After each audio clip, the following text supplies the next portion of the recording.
Hi guys, I'm Bri. And I'm Alli. This is Offscript. If you think about it, books are potential scripts for movies. When this adaptation happens, typically it's disappointing because they went off script. In this series, we will be talking about how off script they went.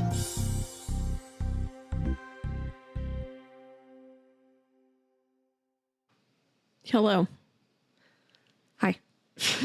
Welcome To Offscript, a podcast. where we compare books to its movie. I'm Bri. I'm Alli. Oh. I wasn't ready. Okay. I can tell. Where we compare books to its movie. And the hi. Yeah. Today we're doing Defending Jacob. Well, finally. I This is another one know. that's been on my list for forever for us. Oh my gosh, it was so good. Mm-hmm. We have Alan to thank for that. Mm-hmm. Ellen, you always pick the good ones. I know. I was excited when I saw that Alan picked this one because Outsiders is like my favorite Stephen King book now. I was like, it's gonna be good. I'm excited. Good choice. Alan, job, pick Alan. another. He has to pick a book a season. Tell him he has to do that. I'm having dinner with him on Wednesday. I'll let him Okay. know. Tell him I told him. I was like, you gotta pick a book a season. Okay. I've loved all of them so far. Oh, that's hilarious. Oh, we definitely have trigger warnings. Anyways, Oh, wait. I have to paint you a picture. yes, you do. Holy fuck. How did I just forget? Bri like looking around to see if she can remember. I know. Well, something here triggered me. Guys, I literally, like, not even 5 minutes ago knew a picture that I was going to paint for us. And it has slipped my mind. What the fuck was it? Thankfully, we had recorded our kind of conversation, so I just had to go back and listen to it and remember. Okay, so John is fully aware of our stress and how we took a break and everything. And so he's been like trying to like come up with ideas for us. And so I told him about tonight because he was like, you and Alli are hanging out tonight, right? And it's like, yeah, we're recording for Offscript. We've got 3 episodes to record. And like we continued talking. And then he was like, do you think that's a good idea to record 3 episodes in one night? Won't that be too much for you guys? He's so sweet. I was like, nah, we kind of work the opposite way where we don't want to be recording 1 episode a week. We want to pound out like 5 of them in a row and then call it good. Like it works. I do too. I told him, I was like, it makes me feel very productive. It makes me feel good about things. And then I'm not stressing about editing within the week. Yeah. Which is even better. The 1 a week worked really well when we were a couple months ahead. Yes, that's But- perfectly fine. Yeah. But when we're right on top of it, no. Yeah. It also worked when you lived down the street from me. And now driving over here. For one episode? episode. Yeah. Yeah. No. Nah. I'll do 3. Okie dokie. All right. Good picture. Thank you. That was worth our trouble. I know, right? I was so mad. I cannot believe I forgot. I was like, what the fuck? How? Oh my gosh. All right. So we do got a trigger warning for y'all. It's a murder case. So there's murder. Yet Alli has no trigger I know. warning When I type saw that, I was like, that's not right. There is murder. Allie's like, this is fine. It's a good one. You won't be bothered by it. You won't be bothered It's by the okay. 14-year-old that was murdered. Yeah, Nah, that's you're fine. Okay, so our synopsis is a father whose 14-year-old son is accused of murdering a classmate. There you go. We have author William Landry. Landay. I don't know. Landay. Okay. Yeah. Director Morton Tildum. Mark Baumbach is the screenplay writer, and audiobook reader is Grover Gardner. I don't remember. Let's see. This was the one where you told me that you thought I was yeah. going to have a hard time with it. I didn't like him at first, but finally by like end of middle, like late middle of the book, I was like, all right, he's fine. But he was really hard for me to get I think going with. because I knew the story, Yeah. he was fine. And I was excited to read it. And so I was like, ooh, tell me, read it to me. So Okay. I didn't have as hard of a time. Oh, that's good. Mm-hmm. Good. The book came out in January 2021. Nope. No. 2012. Did you see me hesitate? Because I was like, I'm about to say it wrong. We're like, why did I just say 2000? Then I was like, no, that was right. Nope. Switch those numbers. 2021. Oh my gosh. Ugh. 2012, people. Come on. Movie or show, April 24th, 2020. That's like coming up on saying a little anniversary. Oh, wow. That's weird. Yeah. Cool. That's 8 year different. Yeah. Okay. What did you do first? I watched it first. I read it first. Yeah, you did. Mm-hmm. You paused there. I almost said watched it. And I was like, no, I watched this one first. You just said. I know. I was saying that's what I almost said. Oh my gosh. What are your thoughts? You know me. I love true crime. Yeah, it was good. Mm-hmm. I mean, and it's Chris Evans. How can you go wrong? Hell yeah. I know. I know. Man. I told my mom, though, when I was reading it, I was like, Mom, I think you're going to like this show. You know what makes me mad? I didn't watch the show with John because I didn't think he would be into it. Yeah. And then I got onto You didn't think he'd like a Chris Evans show? He doesn't like murder. Oh, but he watched Juror number 2 with me, so I should have known. Yeah. But I didn't want to be like, hey, let's watch this. Yeah. And then him not be into it. Especially since he tends to like, whenever it's I haven't told you about watching Mickey 17 with him. Oh, you have not. God. That's the next picture. Write it down. But essentially, whenever it's got one of my movie crushes in it, Yeah. he doesn't want to watch it. I'm like, sorry, dude. He's just too good looking. Dude, no joke. I was like, you crazy in this movie, but it's okay. Yeah. But then I was on like episode 3 or 4 and he came over. And so it was in my TV's like recently watched or continue watching. And he was like, oh, what's that? I was like, oh, that's what we're doing for Offscript. It's like, and I explained the premise to him because it's very much like a different book that I want us to cover. Oh, okay. And he was like, oh, that sounds good. And I was like, are you kidding me? We would have watched it together. Yeah. So then he was over the other night and we were trying to figure out something to watch.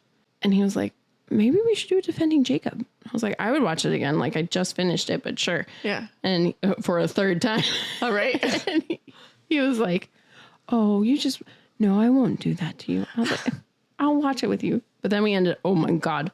We started The Studio, which is an Apple TV show. Okay. And it's about a Hollywood producer in Hollywood. And it's literally just a satire on Hollywood. And it is my favorite show at the moment. It's got Seth Rogen in it. He's the producer. Okay. And it's hilarious to watch, especially with John, because John's like, that's not how the industry is, though. And I was like, that's 100% how the industry is, John. He's like, what? No, they would never do that. And like one of them was like, he had his assistant and he gets promoted and he turns to her before he gets promoted and he's like, if I get this promotion, I'm going to make you the creative executive assistant. And she's like, oh, I thought you were just saying that so I wouldn't lose my job. He's like, yes, but I mean it. So that was one of the times when John was like, that doesn't happen. I was like, John, 100%. And he was like, this is the industry you want to work in. I know. So mean. Yes, John. Do. That's so funny. All right. And why'd we pick it? Alan. Thanks, Alan. Yeah. Good pick, Alan. And you said you picked it this time because it was his birthday? Yeah. So it was supposed to come out March 10th, which is literally the day after his birthday. Sorry, Alan. Yeah. So then March 11th, I get a text from him. Where's my episode? Yeah. He's like, I thought Defending Jacob was coming out. In a month. Stay tuned. All right. So something I've noticed, which is odd to me, TV shows don't have a lot of fun facts. You would think they'd have more. Super weird. Because it's longer. Yeah. Nope, there was like 6. Wow. And so I gave you your 5, but sorry, they suck. Chris Evans and Jaden Martell play father-son in this project. They've previously appeared together in Playing It Cool and playing the same characters at different ages in Knives Out. And in Knives Out. Playing the same character at different ages. In Playing It Cool, they were the same character, just different ages. And then in Knives Out, they play cousins. Oh, I see. Okay. That's funny. Yeah. I forgot he was in Knives Out. The kid did too. I just remember him from It. Yes, I do. I recognized him, and I had to look him up, and that's what I remembered him from. Leading man Chris Evans and original author William Landay both are from Boston. Landay having served as assistant. Oh, I'm a fucking idiot. What? John would have watched this with me. Oh, because they're in Boston? Yeah, this is one of his loves because he's from Boston. So anytime anything has to do with Boston? Yeah. Oh my gosh. Landay was served as a DA in Massachusetts before becoming a writer. Evans is a DA in Newton, the city in which the novel takes place. Yeah. J.K. Simmons also plays Billy Barber, a convicted murderer in the HBO series Oz. He also plays a violent inmate. Yeah. Yep. These are your fun facts. What's hilarious is the last time John and I were at Knee and Ties, Oz is one of Ty's favorite TV shows. Really? So we watched some of that with him. That's funny. I like that. This one was in there. Or is it right here? No, it's not. That they play in Red 1 together. Oh, yeah. I thought that was fun. That's hilarious. I forgot about that. Yeah. J.K. Simmons plays Chris Evans' father, and they're all superheroes related. So here you go. Yep. I've got it broken down for you. Cameo as J. Jonah Jameson in Spider-Man. That's J.K. Simmons. Yep, J.K. Simmons. Evans is Captain America. Duh. Yeah. They've also played in other comic book movies. Evans is Johnny Storm in Fantastic Four, and Simmons is Chief Gordon in Justice League. Oh, I didn't know that. I know. Oh, he would be a good Chief Gordon. I think so. Yeah. Oh, and the last one, Betty Gabriel, Chris Evans, and Michelle Dockery were all born in 1981. Okay, so the mom, dad, and cop. Yep. Cool. Which makes sense. They all kind of look the same. They all look the same. Like age-wise. Spitting images of each other. 100%. They were cloned. All right. Okay, we got some chit-chatting to do. Some comparisons for you. Let's do it. All right.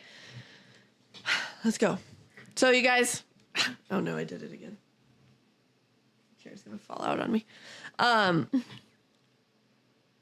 This one's like, I'm going to try my best. It's confusing because it jumps back and forth a lot. And then first time, well, you didn't because you didn't read it first. First time reading it, did you think that it was the court case for... You didn't because you read it. Watching it, yes. Oh, watching it, you did. Yes, I did not realize It's a different court case. Andy was being interviewed or was, testifying Yeah. for, for a different court case, which I actually... Bri's trying to kill me with her chairs. keep getting interrupted. So yes, I was also tricked and thought that he was on Jacob's trial. Okay. I thought he was a defendant trying to defend his kid. But then this time I got to really appreciate it because not only had I already seen the TV show and knew what was coming, but I also knew the book. And there's things that got said by him on the trial that were said like to himself, or like, I also really liked that this book was written as if Andy was the one writing it. Yes. And so like things like that got said in this trial. And so it was a creative way to do the inner monologue without doing inner monologue. Yeah. And I really liked that. Yeah, I thought it was good. So that brings me, to the point where I'm going to try to not be confusing without giving things away. My first note. Oh, you start off. I'm going to start off because this is an easy note. Andy is supposed to be 51. No way in hell does Chris Evans look 51. I'm like, maybe you're in your 40s, but not 51. Nope. And if you are, fine wine. Yeah. Yep. All right. So we're kicking off, and Andy used to be a lawyer, but now he's on trial. And the guy he trained, how do you say it? LeJudas. Okay. Is the one that's interrogating him. And he's pissed off about that, but it is what it is. And there was this murder that happened 12 months ago. And there was a boy that was stabbed 3 times. And it was concerned that Andy even took on the case because he was close to it, because it was the same school his son went to. Mm-hmm. Yeah, that happens. Okay. And now we're jumping 12 months earlier. And it's a couple days after the murder. They wake up, or they're at the wake of Ben. What's his name? Ben, I think. Mm-hmm. And Andy leaves and finds his coat, but there he finds Dad. And he's just crying, and they have a heart to heart, and Dad's like, I'll feel better once you catch the guy. And Andy's like, yes, I will too. Yeah, that happens. Okay. So they're bringing Jacob to school, him and Lori, his wife. And all the parents are very anxious to send their kids off. And moms are all chatting about how awful what happened to Ben is. And Andy decides to go check on security since he's DA. He's used to knows the cops and everything. And there's this girl who's pissed off because her sweatshirt can't come into school because it says FUCK on it. But she's like, that's the clothing brand. It's not a bad word. And Andy's like, oh my gosh, just put it in your locker and you'll be fine. So he went over the police's head. That part doesn't happen. No, it does not. Also, kind of a big difference. Actually, there's 2 differences here. When we flash back to before the murder, it's before the murder, not after the murder. Yeah. It's the day of when everyone finds out about the murder. Mm-hmm. And we find out that Lori still works. She is unemployed in the book. Mm-hmm. And also they start talking about this Mexico trip that they have planned for Christmas. Yes. When it's really supposed to be this like, oh, we've all just went through hell. Yes. Maybe we should go on a trip. That's right. Yep. Mm-hmm. So then we have details about the case and how they have no leads. It's now been 5 days. The closest they've gotten is this pedophile, but even he doesn't really match. And Andy was called to his boss's office and said he might be too close to the case because, as we said, it's the same school his son goes to. He refuses to get off the case, though. And she's like, fine, but you need to go interview students because it might be one of them. And so he goes to school and they start interviewing. Yep. That happens. Mm-hmm. The cops are questioning all these kids and they slowly begin to realize the kids are not telling them jack on purpose. And finally, he questions Sarah, who's the girl with the sweatshirt. And his partner's getting frustrated because she's also purposely not telling them things. Mm-hmm. She then asks Andy, is anyone interviewing Jacob? And he's like, yes. And she got kind of awkward, didn't say anything. And she asked about the anonymous tip line. Andy gave her his email address and phone number. And later that night, she sent him a message for the Friends of Ben Facebook page. And he couldn't really figure out what was needed or why she sent it. But then there was an altercation between Jacob and some other kids. And he went to Jacob's page and saw that his best friend called him out and said he knows he did it because he has a knife. And the next day when Jacob went to school and I think when his wife took Jacob to school, mm-hmm. Andy snooped in Jacob's room and found the knife. And it looked like it would have matched the... I so badly wish he tested it so I know. That's what kills me. I'm like, oh. I can't do anything today. I'm just falling and dying over here. Oh my gosh. Long day. Allie's trying to die at my apartment. Oh my gosh. I've fallen off a chair twice. I broke another chair. I almost fallen over 3 times standing up. Oh gosh. My biggest, like right now, all I can think of is if he was a good lawyer, I feel like he would have still at least went and interviewed his kid, unless he thought his kid for sure did it. Well, I think, no, he said someone else is interviewing his kid because he couldn't interview his kid. But what he should have done was test the freaking knife. Yes, because we find out tossing it. He tosses it. Yes. Yeah, I remember watching it the first time. Once he did that, I was like, oh shit, the kid for sure did it. Right? Then. Like, what? A difference here is Andy finds the knife in Jacob's room in the middle of the night when Jacob's asleep, which I'm like, I mean, I sleep hard as a rock, but goddamn, he's like shuffling through the closet, opening the closet door. There's no way. I was like, I doubt that kid's still asleep. Right? So now we're 12 months later, back to the trial. Gosh. And he's being accused of not turning in the knife. He said he didn't turn it in because he didn't think it was the murder weapon. Why would you turn in a random knife that's not the murder weapon? And Judas said, no, you did it because you're waiting for this for the last 14 years. And then we get stories about how his great-grandfather, his grandfather, his father were all murderers. Ooh, man, what? Yes, this happens. And in the show, freaking at one point, Andy and Lori are in the bed all cuddling. And she's like, oh, don't you wish you knew your father? And I know, like, obviously watching it the first time, I was like, oh, that's sad. He doesn't have a dad. But, like, now I know that his dad's a murderer, and I know how he feels about it from the book. So now I know it was like to build up this like, ooh, where's his dad? Yeah.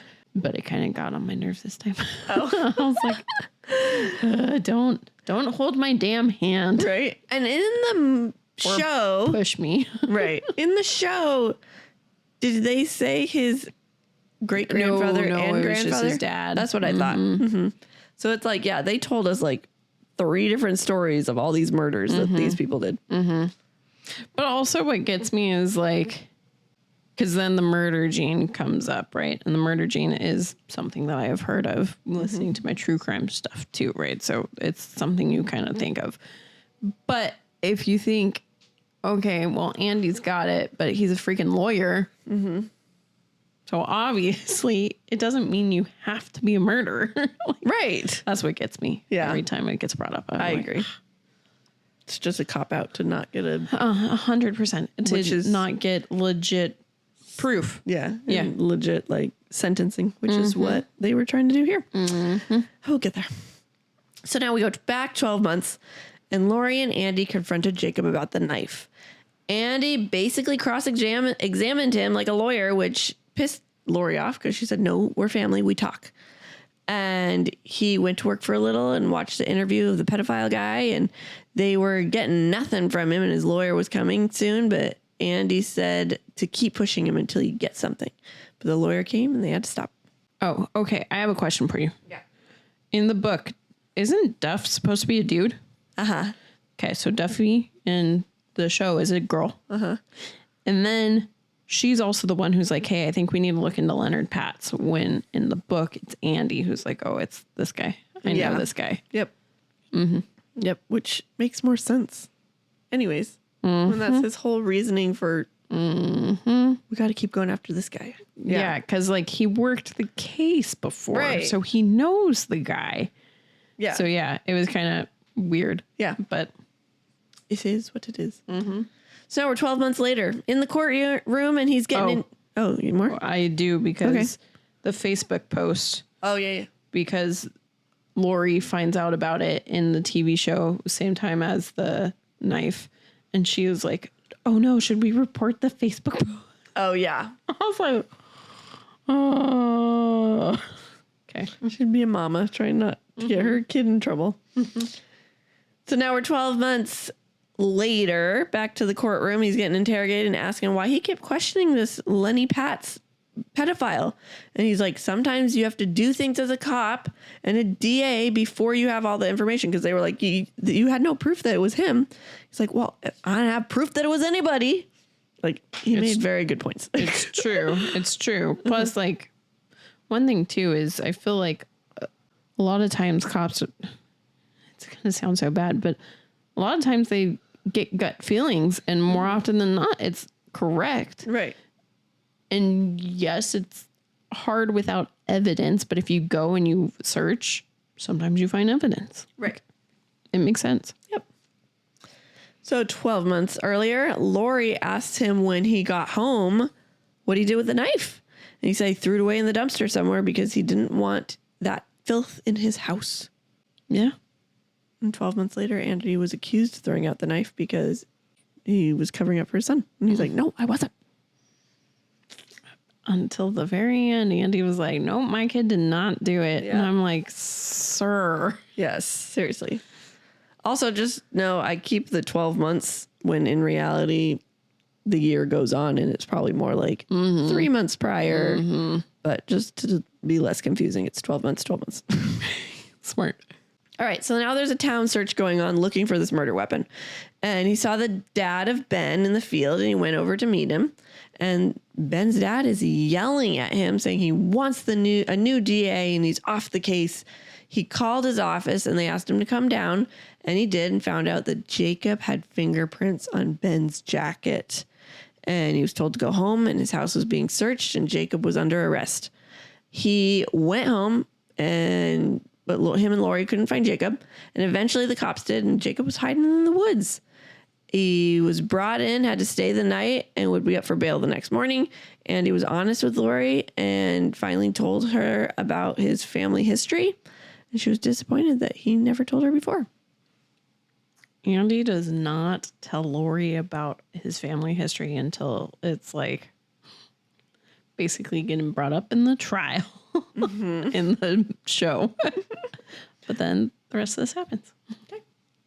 So they went to yeah. The other thing too is at this part, Jacob's talking in the car when he's getting brought in. But of course, I guess this is written from Andy's point of view, so I guess we wouldn't know if he really did. But he's telling the cop that he rolled the Ben over. Oh, that's right. They did that part. Oh, no, because they ended up doing with the lawyer interrogating still, too. Mm-hmm. Yeah. Yep. Mm-hmm. So they went to the court hearing, and there was this big kerfuffle between the lawyers between lawyer, Jacob's lawyer, who is Jonathan in the book. Oh, but then Joanna in the show. Yep. And LaJudas. And the judge called for a recess, and they were able to take Jacob home on bail. When they get home, the murderer we hope you die is written on their house. Jacob didn't think much of it, and he's like, man, I've been told worse at school. And Lori was furious and went out and cleaned it up. That happens, but also in the show tries to feed you other potential suspects. And so up until this point, one of Jacob's friends, Derek, has just been a complete dick to him and has bullied him way more than was ever said in the book. Yeah. And then you end up starting to follow Leonard Patz, which is the guy that Duffy was like, oh, we should go interview him. Or in the book, it's the one that Andy's been on top of. Uh-huh. And you see that he actually has pictures of Ben on his phone. Yeah. Yeah. So definitely has other people that were like, which I didn't really feel like there was anyone else in the book. No. No. Because everything with Pat's dead ended. Yeah. No, it was Jacob. Yeah. I feel like the show wanted you to believe that it potentially couldn't be Jacob. I mean, when I watched it the first time, I was like, it's got to be Jacob. Right. Like, this is insane if it's not. Yeah. Even with Pat's. But it did bring some doubt. And I was like, oh, maybe. But. Yep. So they're in a meeting with their lawyer, Jonathan, and he let Jacob know that this is Jacob's case, so you're the boss. And since the law treats him as an adult, because it's a murder case, so will he. Lori brought up the murder gene, which shocked everyone. It pissed Jacob off because his dad never told him. Their lawyer said that they would fight that in court if brought up because that is ridiculous and it should not be even mentioned. Andy still believes Pat, who's the pedophile, is the number one suspect. That happens just once Lori's made aware of the murder. Or the murder gene, I should say. The murder. Andy and lawyer met with a psychiatrist. Andy and Lori? What did I say? Andy and lawyer? Oh my gosh. You guys, I'm already yawning. I'm trying, you guys. It's been a long day. Andy and Lori met with a psychiatrist to talk about Jacob to help his case. Lori tells her everything from him being little and bullying at daycare to him stealing from her purse when he was a little older. Andy's pissed. She's like, you're painting Jacob in a bad way. And the psychiatrist said, hey, I'm on your side. This is just information. It'll be helpful for the case. And he finally and reluctantly answered some of her questions. One of my biggest irritators with this book and show is that I wish Andy and Lori had half of their he's innocent and half of the he's guilty, because they're both so far on the opposite side of each other that I'm like, if you could both just think how the other one's thinking for a second, yeah, it would be great. You guys would understand everything and actually be able to look at this with clearer eyes. And I get why they don't, but I think it's crazy because I think the mom is thinking of not only mom of her babies, but mom of other babies. So she's like, if my kid really is a murderer, think of all the other moms that are about to be heartbroken. Versus dad is just, I'm a lawyer and there's no way this is my son. There's no way this is happening in my house. And so it is, it's very complicated. Yes. So they went down to dinner one night and Lori got the phone and she asked how they got this number and they hung up. And she acted really strange and excused herself. And it was just, she's not doing well with this whole thing. Yes. In the TV show at this point, Lori has now lost her job over this case, which then the thing too is which I think is fucking insane. I feel like the show had to amp up, or wanted, I should say, to amp up everything that happens with Lori so that the ending makes more sense. I think they shouldn't have done it. Oh, I agree. Because well, reading it, I was like, what? It was out of left field. My mouth dropped, but yet it was believable. Made sense. Yeah, it wasn't so far out in left field that I was like, where did that come from? Because this it's funny because I'm also not trying to spoil what happens, but this essentially it makes her create hostile feelings towards everything. Whereas I feel like in the book, it's more so her just being like, how do I fix this wrong? Yeah, I agree. And so that's frustrating.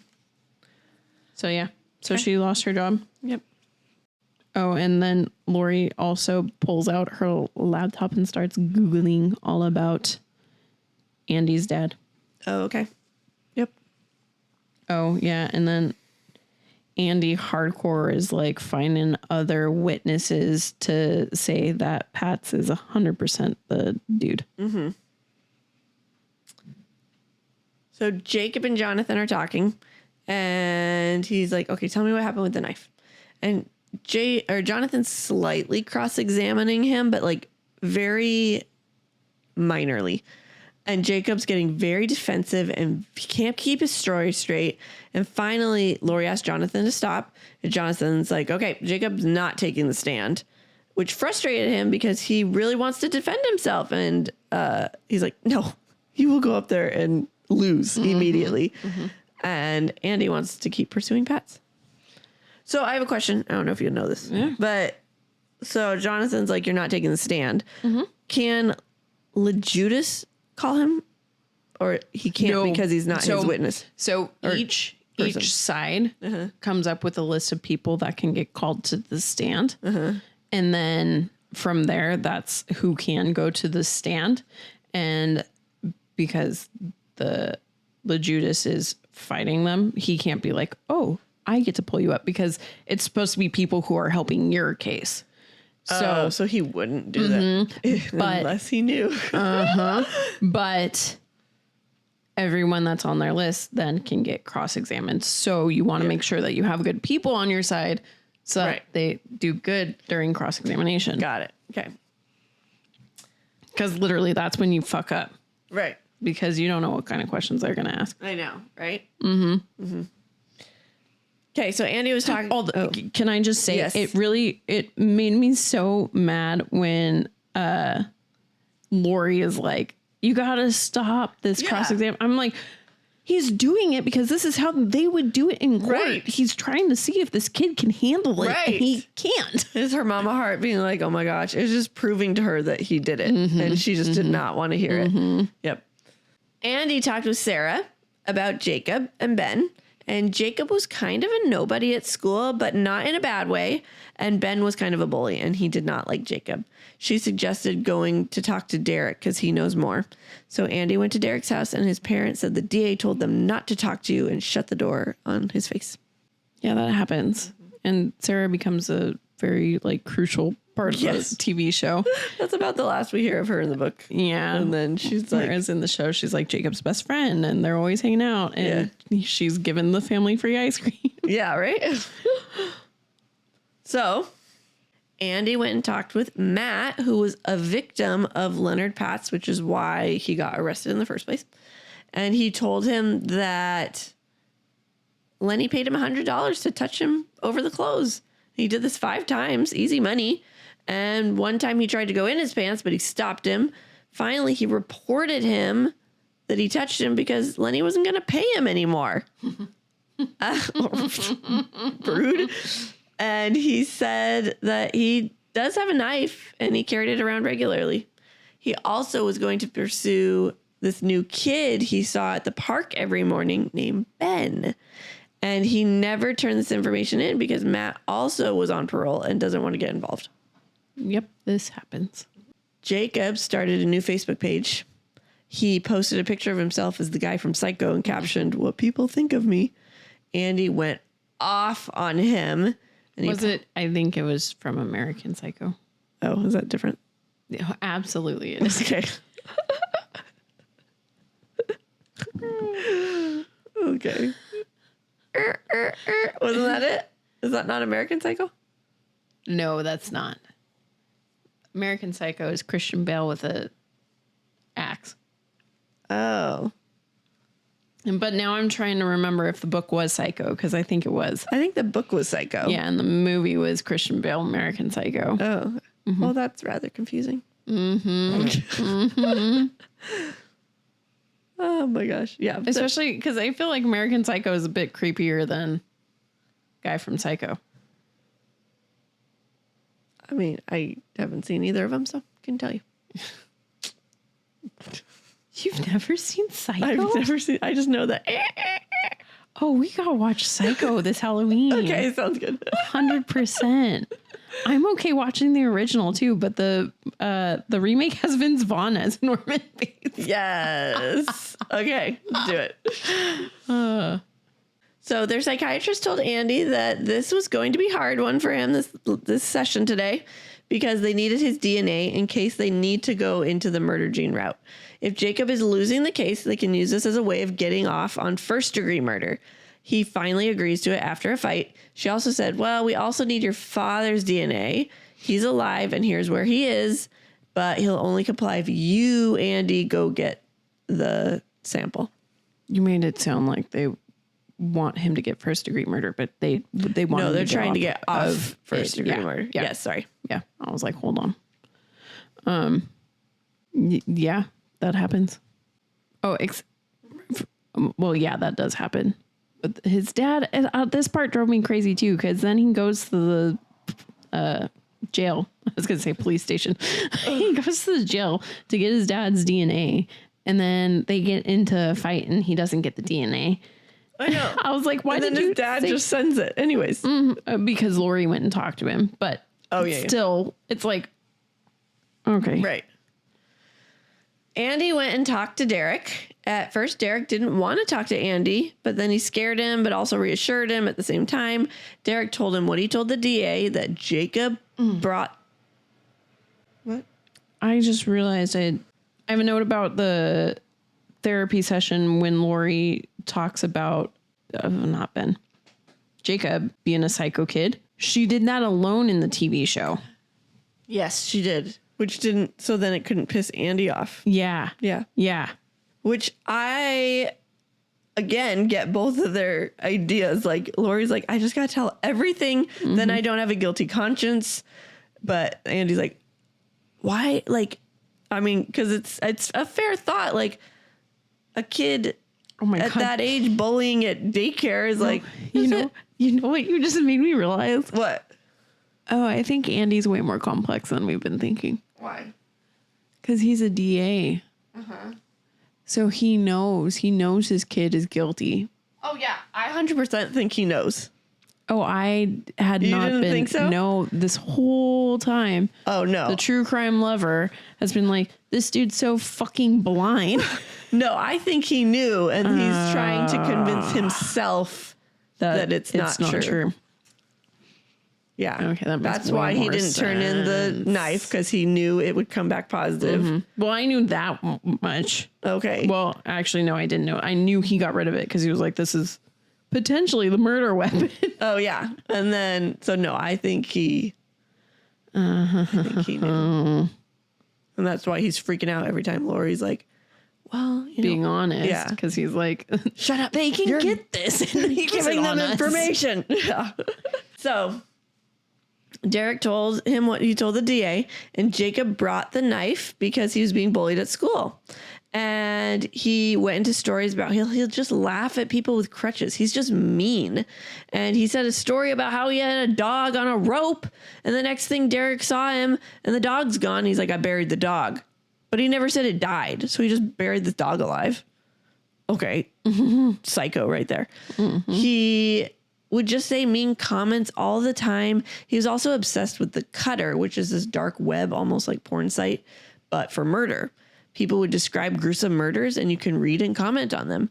Derek said he's been doing it on his iPod Touch so he doesn't get caught.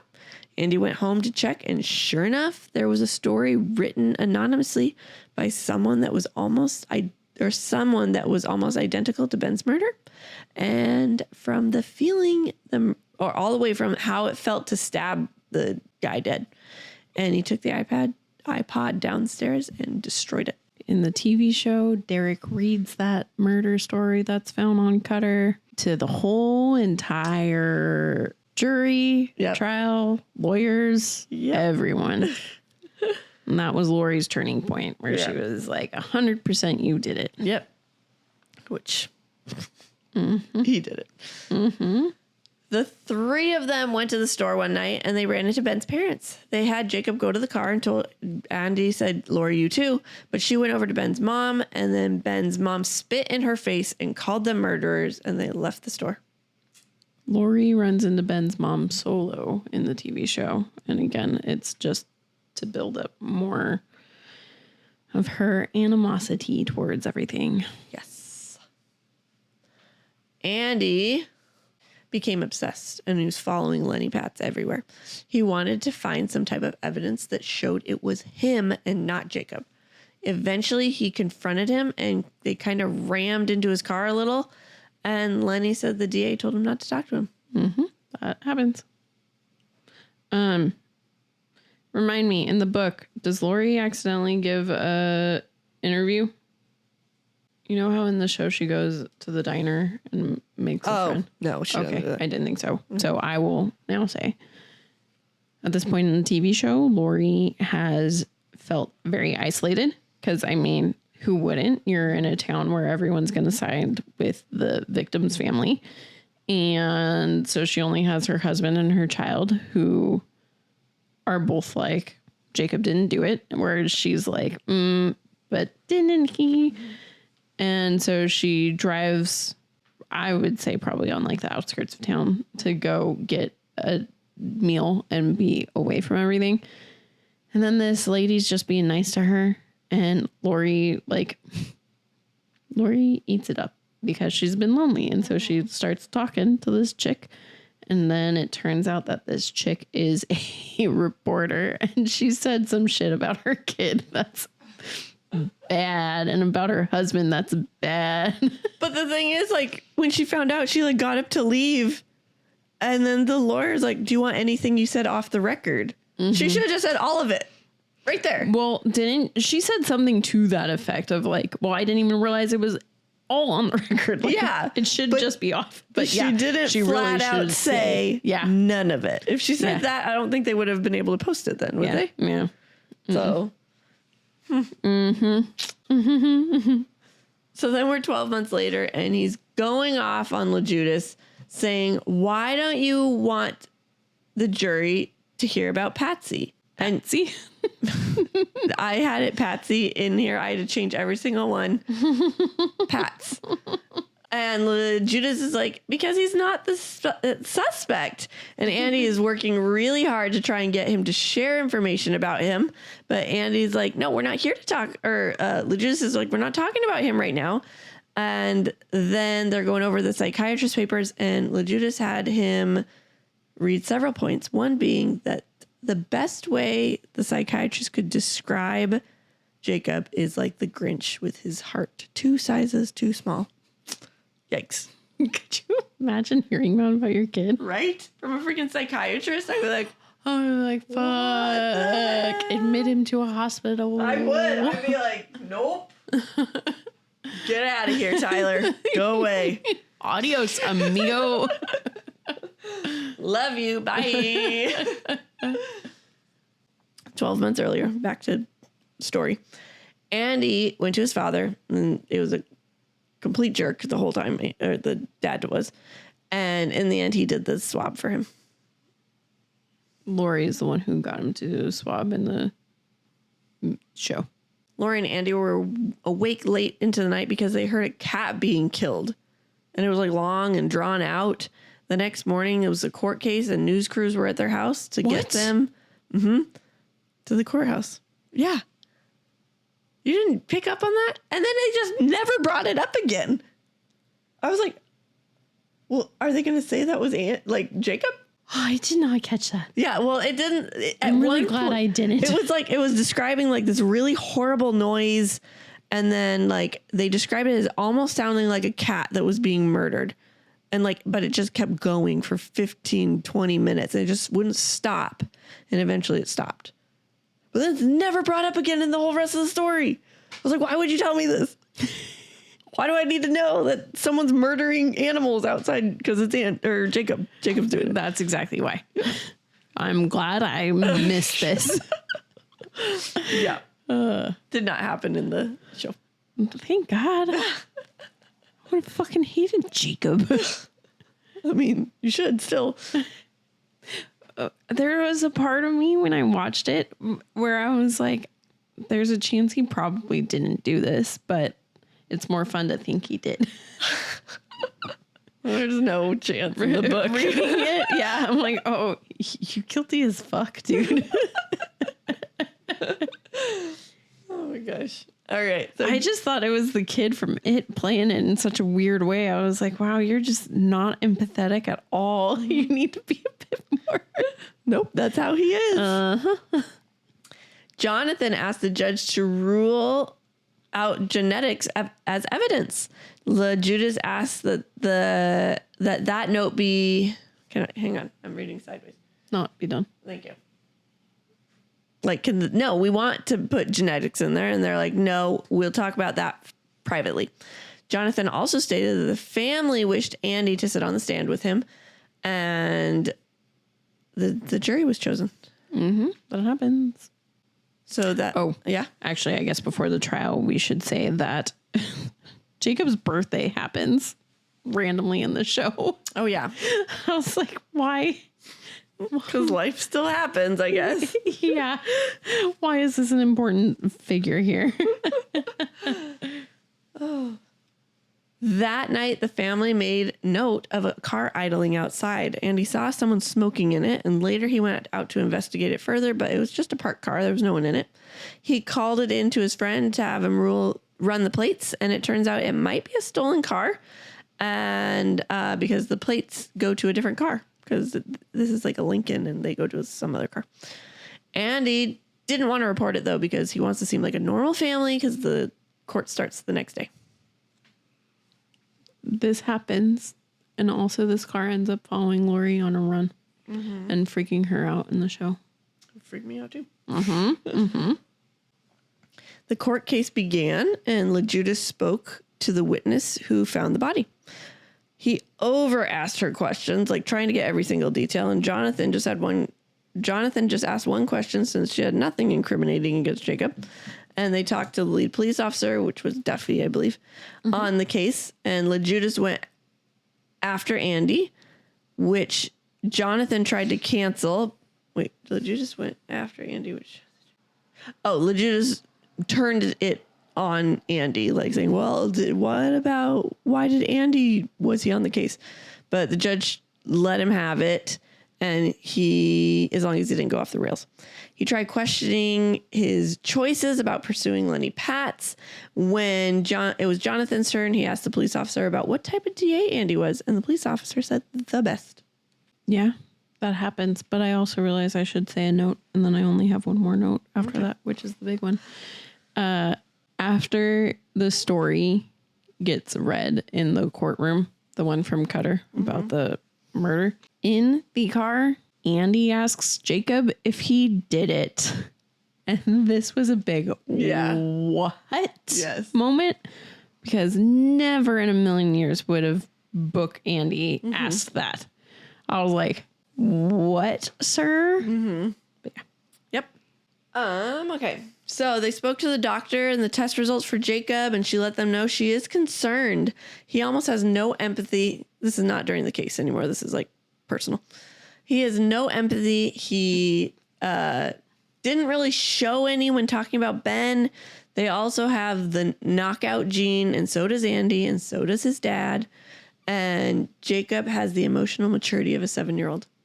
Oh, I actually do have a note, because Jacob does not have the murder gene in the show. What? Yeah, I was like, they're really trying to make it seem like it's not him. No, he has it, people. He has it. LaJudas had this witness that started asking questions and got super bad anxiety, ended up being pointless and actually helping Jacob out. Then he questioned this man who was in the park with his dog, and he heard someone yelling, "Stop, you're hurting me." As of right now, though, Jacob's looking really good. He's doing pretty good. But Andy says that's the last good day they're going to have. Yeah. That happens, except for Andy doesn't say that. Yeah. They're speaking with the head cop, and things are still looking good, but different things were starting to come up that weren't looking great for Jacob. And all of a sudden, LaJudas threw out his grandfather being a murderer. There's this uproar between the judges and Jonathan and Andy. And case was called for the day, and they spoke about what they're going to do here. And that's either a mistrial or Jacob gets 2 more witnesses.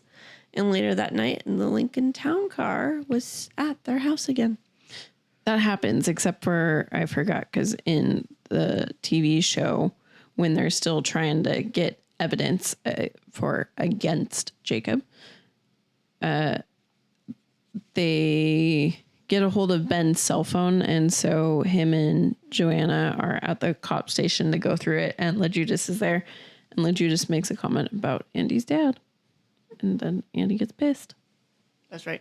And then he's like, Have you ever pushed anyone, Andy? Yeah. Yeah. Like me? Yeah. Like, shut up. When I talked about your murderer of a father. Yeah, right. Oh my gosh. After the judge told him not to do that. Right? So stupid. So 12 months later, we're at the trial with Andy, and we find out that Lori threw away a decoy knife into the river. Did you miss this part? I missed that Lori threw it. Yeah. So Andy threw away the real knife that he doesn't believe is the real knife. And Lori took one of their kitchen knives and threw it into the river, hoping that they would find Jacob in trouble. Oh, no, I don't think so. I think it was hoping that the search crew would find a knife.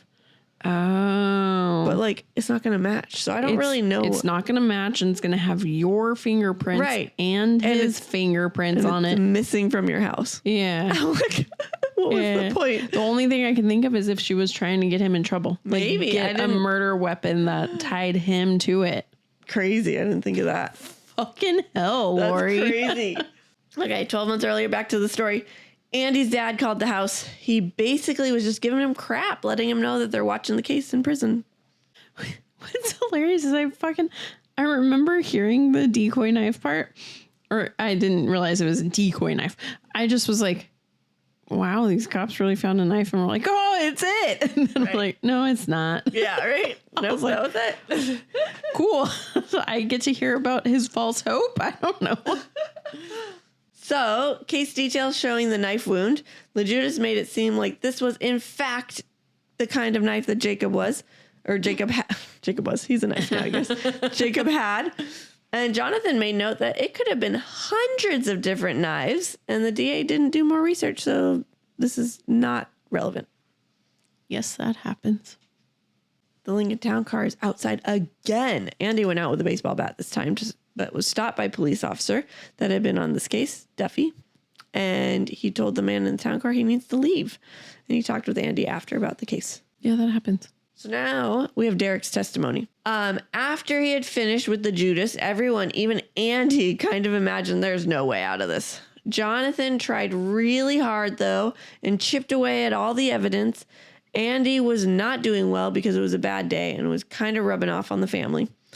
And now they're at home and they're all talking. And Jacob's like, would you tell me if I need to run off to Argentina?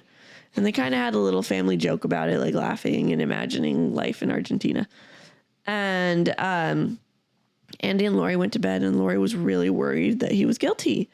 And they heard sirens in the distance without realizing that was when everything changed. Yeah, this part didn't. I mean, the Derek's testimony is what nailed his coffin in the show, but the rest of that did not happen. Yeah, which I'm bummed about. It was kind of a cute little scene with them joking about Argentina and everything. Andy woke up by a phone call, and it turns out it was Pat's, and he had hung himself and did a full confessional note. This was because they were going to call him to the stand, and he didn't want to go to the stand.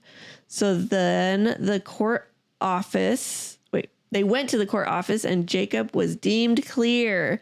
After they were leaving, here comes Ben's dad, along with this Irishman that kept sitting in front of their house, and Ben's dad pulled a knife and almost stabbed Andy, except the Irishman stopped him. Father O'Leary stopped him. And Ben's dad went away, and turns out Father O'Leary was watching him because he was Andy's father, asked him to. It's like his bodyguard. I know that Andy doesn't like his dad, but I actually thought it was really sweet that he sent a dude to... I thought it was so cute. Look out for him. I know. Yeah, I was like, your dad's a piece of shit, but he's not... Right. He hadn't seen you since you were 5, but you're still going to protect you. Yeah. And Ben's dad did not almost stab Andy in the show. He did go to attack him, but yeah. But also, why would he be... Actually, no, that's false, because in the show he was going after Jacob. Yeah, he was going because after it Jacob. makes way more sense for him to be going after Jacob. Yeah, I thought that was weird. So now we have life after the case. They still live an isolated life, but they're free. And Andy doesn't know what he's going to do for work now because he, being on the other side, doesn't think he could be a DA anymore. Jacob's still being homeschooled because he cannot go to school because no one likes him. Yes, that happens. Andy went to see his dad and he confronted him about hiring Father O'Leary to kill Pats. His dad, of course, denied everything, but you could read between the lines and you know that's what happened. That happens a little bit later.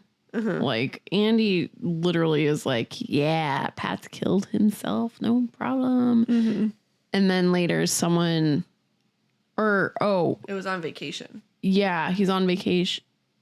No, it was before a vacation. Oh, okay.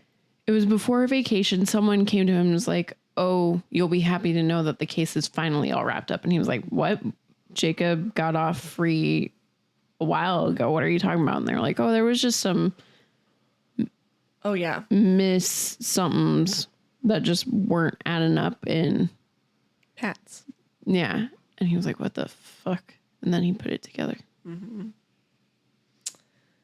12 months later on the trial, LeJudas is confronting Andy about the whole scheme of Pats. And Andy denied it all. Yep, that happens. And at this point in the TV show, I was like, okay, what the fuck? Why are you still on trial then? I thought that too. I thought the exact same thing right here. I was like, why is there still a trial going on? Yep. Did they re-find information Yeah, that's kind of... and Jacob's on trial again? Like, that's where That's what I figured. Yeah. So back to 12 months, and the Barbers decided that they wanted to go on a vacation.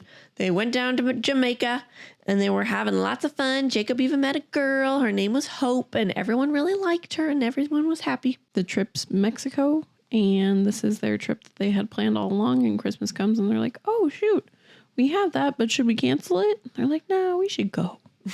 Yes. 12 months later, LeJudas says, then what happened? And Andy says, the girl went missing. You guys, okay. This book has been great, but the last 20 minutes, like my mouth just dropped like 4 times. There was the first one. No, the first one was when Pat died. I was like, what? Then there's this one. No, then it was Irishman murdering Pats. Then it's this one. And then it just gets more and more. Okay. Back to the story. Hope's mom called them to see if she was hanging out with Jacob. She can't find her. And earlier that day, Jacob had come to sit with his parents, and he said he had what was ketchup splattered on his pants. But then we find out the girl turned up 7 weeks later, appeared to have been drowned, and her throat was also crushed. After 2-week vacation, the Barbers went home, and Lori was very quiet. The fucking girl doesn't die. No! I was like, what? Are we serious right now? I kept waiting for her to come back fine. And then it was drowned. And I was like, what the shit? But again, it's because the TV show wants to point the finger at Jacob, but not. Right. I'm like, well, why? Right. Why? My gosh. No. So she dead. Uh-huh. And Lori is still very quiet, though. Yes. And now it's 12 months later. Our final scene. We find out this whole case Andy has been talking about is for Lori. Because one night after they get back, a police officer came and told Andy that Lori had crashed and Jacob died. And it turns out Lori purposely killed her son and tried to kill herself too, but was unsuccessful with that part. And in the show, Jacob is fucking alive. I know. How freaking awkward is that? I know. And then the scene with Lori, like, when he wakes up, he's gonna know. I'm like, yeah, no. He was not like, think about that before. he was like, Mom, slow down. And you just veer off and crash into a wall. Gosh. But Yep. yeah. So those are big changes. Very big changes. Yeah. Holy cow. Yeah. But yeah, that was it. That's how it ended. I immediately texted Alan and I was like, what the fuck? And I didn't know that he had read it. I thought he had just watched it. And he was like, yeah, I know. I was pissed. And I was like, oh, you were. And at this point, I had forgotten that the girl didn't die in Mexico. Yeah. And so he was like, yeah, I was pissed about the Mexico trip and the ending. And I was like, Mexico trip? wasn't that different. It was very different. Oh, gosh. All right. Well, it is a TV show, so we got lots. We got 151 people. That actually surprises me. That there were that many, or there weren't? Yeah, that there were that many. I know, because I really focused on just a main like few. 5. Mm-hmm. Oh, I guess because it's a trial, so there's a jury. That makes way more sense. Yep. 12 right there. Yeah. Yep. All right. So we have Chris Evans. Andy. He did Beautiful. good. I was just going to say, yeah. He did really good, like, because it was interesting seeing Captain America defending a bad guy. Yeah. Yeah. Mm-hmm. So he did very good. Mm-hmm. Michelle Dockery played Lori.